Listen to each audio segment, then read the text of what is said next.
True, true. Very dreadfully nervous.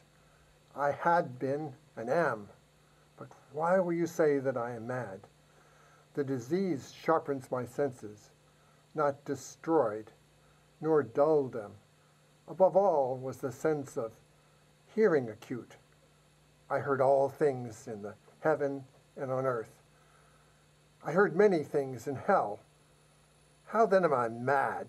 Hearken, and observe how healthy and calmly I tell you the whole story. It is impossible to say how the first time the idea entered my brain, but once conceived, it haunted me day and night. Object there was none. Passion there was none. I had loved the old man. He had never wronged me. He had never given me insult. For his gold I had no desire. I think it was his eye. Yes, it was one of his eyes resembled that of a vulture, a pale blue eye with film over it. Whenever it fell upon me, my blood ran cold, and so by degrees, very gradually, I made up my mind to take the life of the old man, and thus rid myself of the eye forever. Now this is the point. You may fancy me mad. Madmen know nothing. But you should have seen me. You should have seen how wisely I proceeded with caution, with what foresight, with what dissimulation I went to work. I was never kinder to the old man than the whole week before I killed him. And every night, about midnight, I turned the latch of his door and opened it, oh, so gently. And then when I had made an opening sufficient for my head, I put in a dark lantern, all closed, so that no light shone out. And then I thrust my head. Oh, you would have laughed to see how cunningly I thrust it in, moved it very, very slowly, so that I might not disturb the old man's sleep. It took an hour to place my head within the opening, so far that I could see him as he lay upon the bed. Ha! Would a wise man have been so wise as this? And then, when my head was well within the room, I undid the lantern so cautiously, oh, so cautiously, for the hinges creaked. I undid it just so much that a single ray fell upon the vulture eye, and this I did for 7 long nights, every night, just at midnight. But I found the eye always closed, so it was impossible to do the work, for it was not the old man who vexed me, but his evil eye, and this I did every morning when the day broke. I went boldly into this chamber and spoke courageously to him, calling him by name in a hearty tone, and inquiring how he passed the night. So you see he would not have been very profound old man indeed, to suspect that every night, just at 12, I looked in upon him while he slept. On the 8th night, I was cautious, more than usually cautious in opening the door. My watch's minute hand moved more quickly than mine. Never before that night have I felt the extent of my own powers, of my sagacity.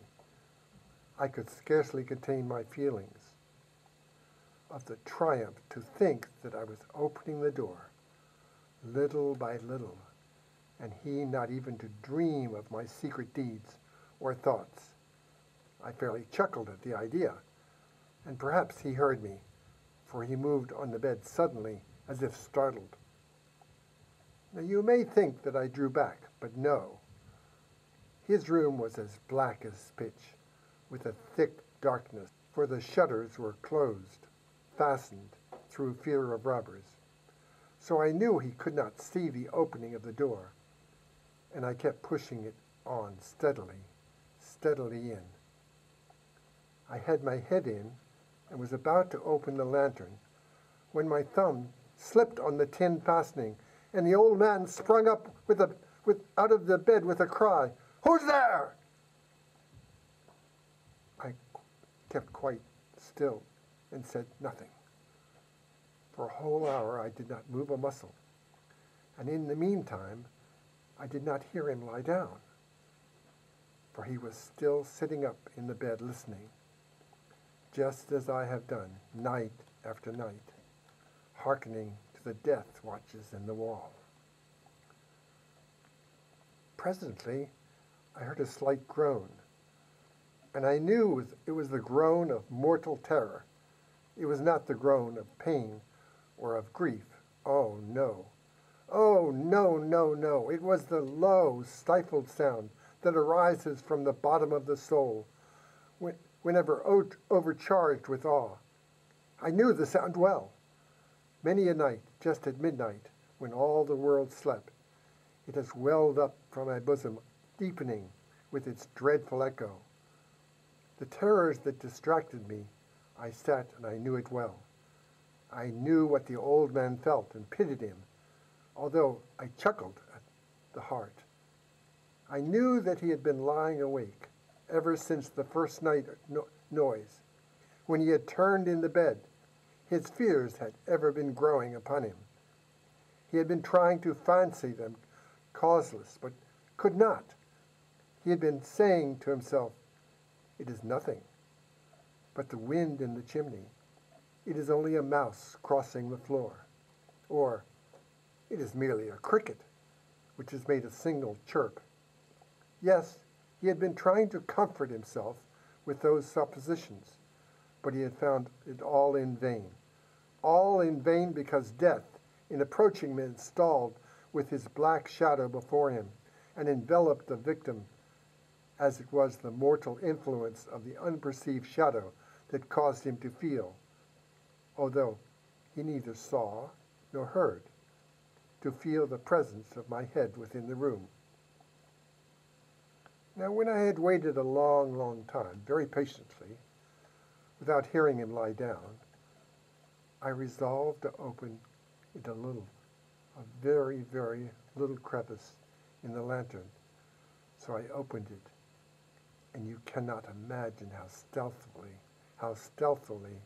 until at length a single dim ray, like the thread of a spider, shot out from the crevice and fell full upon the vulture eye. It was open, wide open, and I grew furious as I gazed upon it. I saw it with perfect distinctness, a deep blue with a hideous veil over it that chilled the very marrow in my bones. But I could see nothing else of the old man's face or person, for I had directed the ray, as by instinct, precisely upon the damned spot.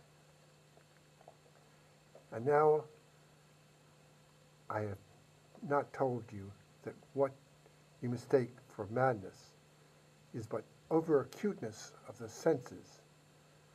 Now I say, there came to my ears a low, dull, quick sound, such as the watch makes when enveloped in cotton. I knew that sound well. It was the beating of the old man's heart. It increased my fury, as the beating of a drum simulates the soldier into courage. But even yet I refrained and kept still. I scarcely breathed. I held the lantern motionless. I tried how steadily I could maintain the ray upon the eye. Meantime, the hellish tattoo of the heart increased. It grew quicker and quicker, and louder every instant. The old man's terror must have been extreme. It grew louder. I say louder every moment. Do you mark me well? I have told you that I'm not nervous. So I am. And now at the dead hour of the night, amid the silence of that old house, so strange a noise as this excited me to uncontrollable terror. Yet for some minutes longer I refrained and stood still, out of the beat. As the beating grew louder and louder, I thought the heart must burst. And now anxiety seized me. The sound would be heard by a neighbor. The old man's hour had come. With a loud yell, I opened the lantern, and I leapt into the room. He shrieked once, and only once. In an instant, I dragged him to the floor and pulled the heavy bed over him. I then smiled gaily to find the deed so far done. But for many a minute, the heart beat on, with a muffled sound. This, however, did not vex me. It would not be heard through the wall. At length it ceased. The old man was dead. I removed the bed and examined the corpse. Yes, he was dead. Stone dead. I placed my hand upon the heart and held it there for many minutes. There was no pulsation. He was stone dead. His eye would trouble me no more. If still you think me mad, you will think me mad no longer when I describe the wise precautions I took for the concealment of the body. The night waned, and I worked hastily, but in silence. First of all, I dismembered the corpse. I cut off the head, the arms, and the legs. I then took up 3 planks from the flooring of the chamber, and I deposited all the scandalings. I then replaced the boards so cleverly, so cunningly, that no human eye at all, could ever detect anything wrong. There was nothing to wash out, no stain of any kind, no blood spot whatever. I had been too wary for that, for I had a tub that I had caught it all in. Ha ha ha ha! When I had made the end of these labors, it was 4 o'clock, still dark as midnight. As the bell sounded the hour, there came a knocking at the street door. I went down to open it with a light heart. For what did I have to fear? There entered 3 men who introduced themselves as officers of the police. A shriek had been heard by a neighbor during the night. Suspicion of foul play had been aroused. Information had been lodged at the police station, and they, the officers, had deputed to search the premises. I smiled, for what had I to fear? I bade the gentleman come in.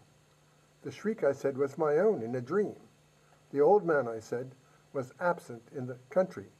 I took my visitors all over the house. I had them search well. I led them at length to the chamber. I showed them his treasures secure, undisturbed. In my enthusiasm and my confidence, I brought a chair into the room for them and desired them to rest from their fatigues, while I myself, in the wild audacity of my perfect triumph, placed my own seat upon the very spot beneath which the corpse of the victim was lying. The officers were satisfied. My manner had convinced them. I was singularly at ease. They sat, and while I answered cheerily, they chatted familiar things. But ere long, I felt myself getting pale and wished them gone. My head ached, and I fancied a ringing in my ears. But still they sat and chatted. The ringing became more distinct. It continued and became more and more distinct. I talked more freely to get rid of the feeling, but it continued and became more definiteness, until at length I found that my noise was not within my ears. No doubt I now grew very pale, but I talked more fluently and with a heightened voice. Yet the sound increased, and what could I do? It was a low, dull, quick sound, much as it sound as a watch makes when enveloped in cotton. I gasped for breath, and the officers heard it not. I talked more quickly, more vehemently, but the noise steadily increased. I rose and argued about trifles in a high key with gesticulations, but the noise steadily increased. Why would they not be gone? I paced the floor to and fro with heavy strides, as if excited to fury by the observation of men. But the noise, it steadily increased. Oh God, what could I do? I foamed, I raved, I swore, I swung the chair upon which I had been sitting and grated it upon the boards. But the noise arose even more, louder, overall, and continuously increased, grew louder and louder and louder, and still the men chatted pleasantly and smiled. Was it possible they not heard it at all? Almighty God, no, they heard, they suspected, they knew. They were making mockery of my horror. This I thought, and this I think, but anything was better than this agony, anything was better than this derision. I could not bear those hypocritical smiles. I could bear them no longer. I felt as though I must scream or die. And now again, hark! Louder, louder, louder! Villains! Villains! I shrieked. Dissemble no more! I admit the deed! Tear up the planks! Here! Here! It is the beating of this hideous heart!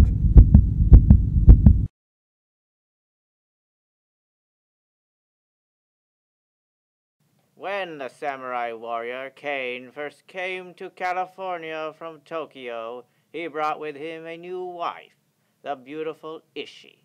She was an ideal wife, gentle, attentive, and obedient, as well as a wonderful cook and homemaker.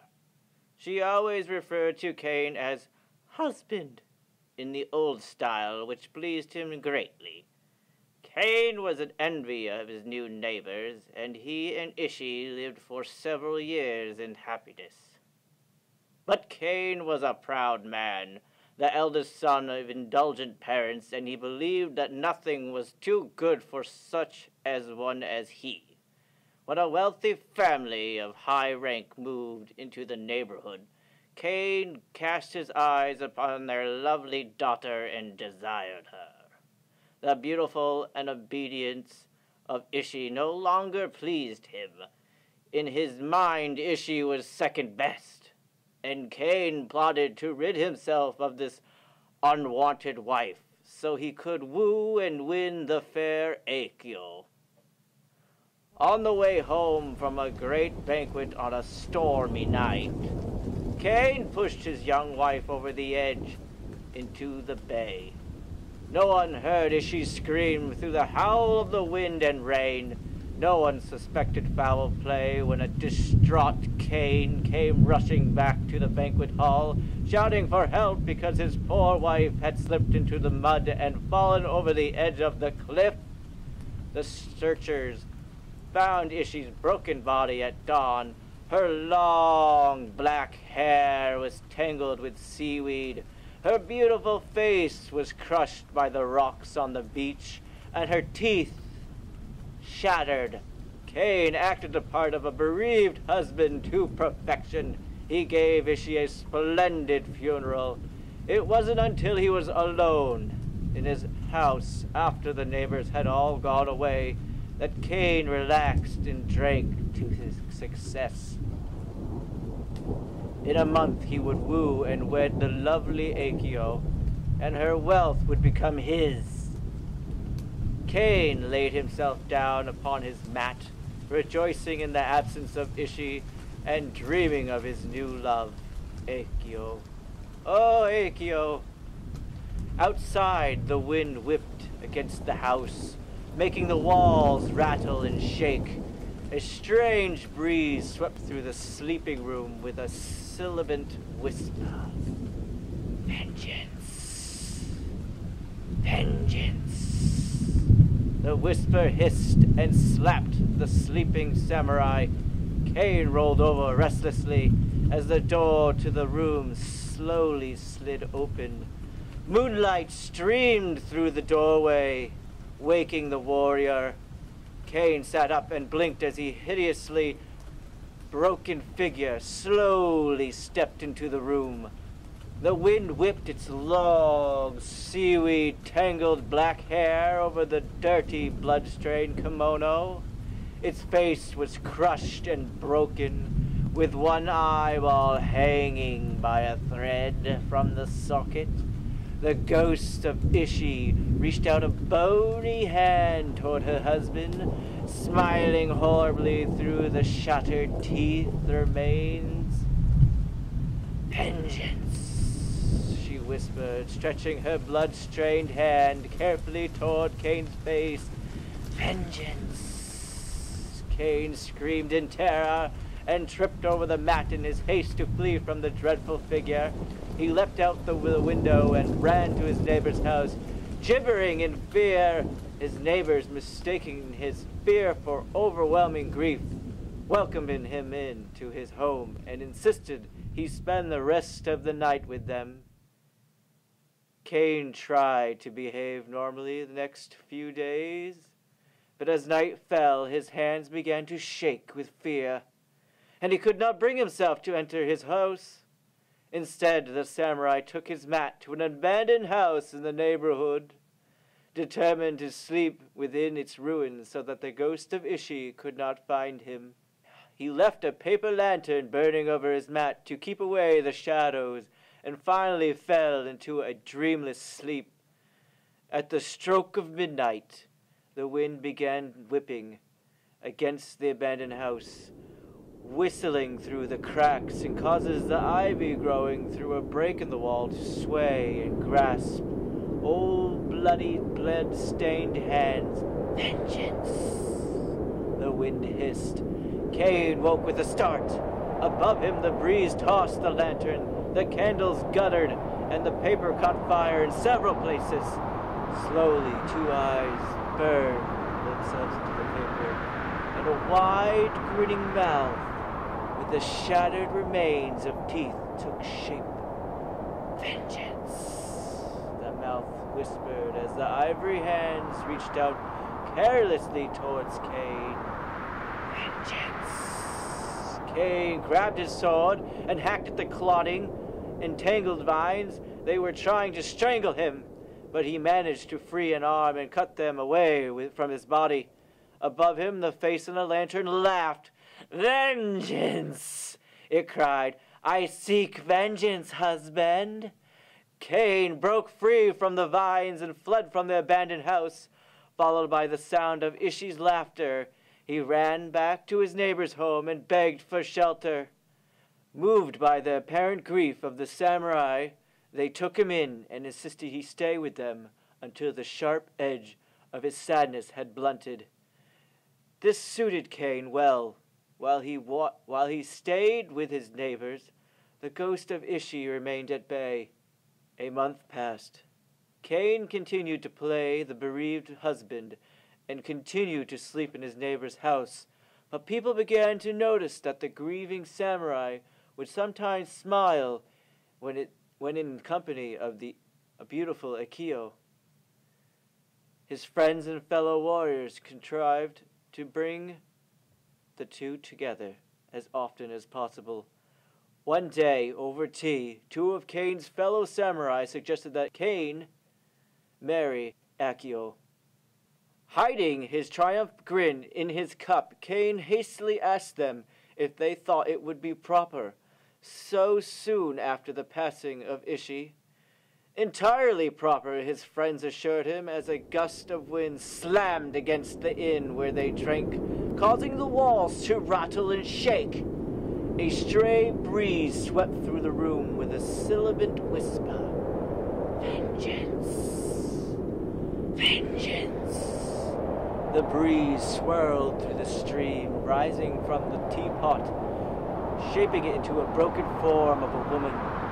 The eyes of Kane's warrior friends glazed over. They both leapt to their feet, drawing their swords. Kane ducked and parried their blows, shouting, "What is wrong? Why are you attacking me?" "Vengeance!" hissed the rattling wind. "Vengeance!" whispered the figure in the steam from the teapot, stretching its hands towards Kane's face. "Vengeance!"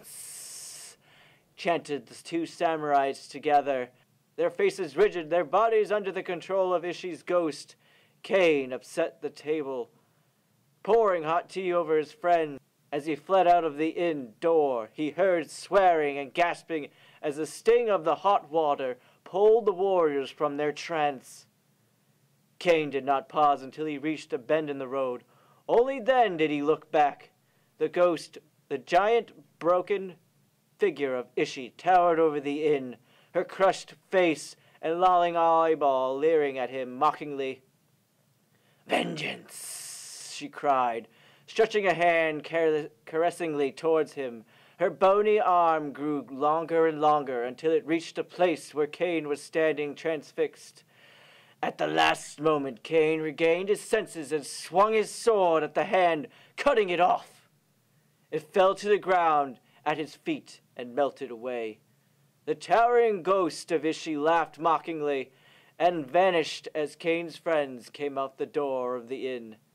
They remembered nothing of the ghost and were annoyed with their friend for spilling tea on them.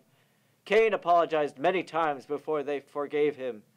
Shaken though he was by this reappearance of the ghost, Kane was still determined to woo and win the fair Akio. He approached her father the next morning and was given permission to marry the daughter. Kane moved back to his home that afternoon and began preparing the house for his new bride. Then he grimly stayed awake all that night, expecting a visitation from the ghost. None came. For a week Kane waited on the edge of his seat for Ishi to appear, but her ghost had vanished. Relieved, Kane decided it was safe to bring Akio and her new family to the home in which she would soon live. Proudly, he showed them each room in the house. Akio was very much taken with the sleeping room and lingered there while Kane took her parents out to the garden. As he escorted Akio's parents back into the house, he left a hand on his arm, pulling him back into the garden. Kane turned and found himself face to face with a young, beautiful Ishi, who kissed him and whispered a single word in his ear. Vengeance. Laughing lightly, Ishi danced away, waving once towards the sleeping room window. Still in shock from the encounter, Kane turned and saw Akio's silhouette in the window, a look of bitter betrayal on her face. Kane rushed indoors and tried to explain to his bride-to-be the girl she had seen kiss him was a young cousin who was trying to make mischief, he told her. Akio was placid, but from that time on did not trust Kane. Fearing that Akio might end the betrothal, Kane pressed forward with his suit, arranging for a grand engagement feast to prove his devotion to her. Friends, neighbors, and family came to the banquet hall and made merry over food and wine. Kane was pleased with the success of his feast. Akio was smiling and warm, as she had not been since visiting his house. But when he looked up, he saw the beautiful Ishi come into the room and stand demurely in the corner, facing him. Kane tried to distract Akio so she would not notice Ishi, but Akio was suspicious of his sudden nervousness, and she drew away from him. Across the room, Ishi laughed softly and began to change, her beautiful body twisting and breaking before Kane's eyes, her face collapsing inward and bleeding, her black hair tangled with seaweed, her eyeball popping out of its socket. Vengeance, she whispered, reaching a hand toward Kane caressingly. Kane shouted, No, no, leave here at once! Around him, Akio, her parents, and their guests stared at Kane, puzzled by his behavior. None of them could see the ghost. Drawing his sword, Kane leapt over the table and attacked the ghost of Ishi, who laughed merrily and grew larger and larger before his eyes. Several of Kane's friends grabbed him and tried to wrestle the sword away, but he shook them off. The ghost of Ishi drifted out the door, and Kane followed her, shouting that she would haunt him no more. Ishi's ghost ran away from the banquet hall along the cliff path, the way she had once before walked with her husband. Cain ran after her, shouting and cursing. Suddenly, the ghost turned at the spot where Cain had pushed her over the cliff.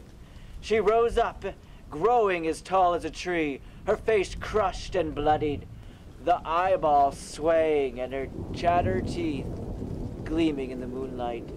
"Vengeance!" she screamed, lunging at Cain. The samurai yelled and feared and dodged away from the ghost. His feet slipped on the loose earth at the edge of the cliff. He pinwheeled his arms for a moment, trying to regain his balance, and then fell backwards over the edge. Cain's samurai friend found his broken body on the beach, and they buried him beside Ishi. That same night, a terrible storm beat against the house where Cain had brought his new wife. A lightning bolt hit the roof, and the house burnt to the ground. The neighbors claimed they could hear a voice in the foul wind that blew that night, saying one word over and over. Vengeance.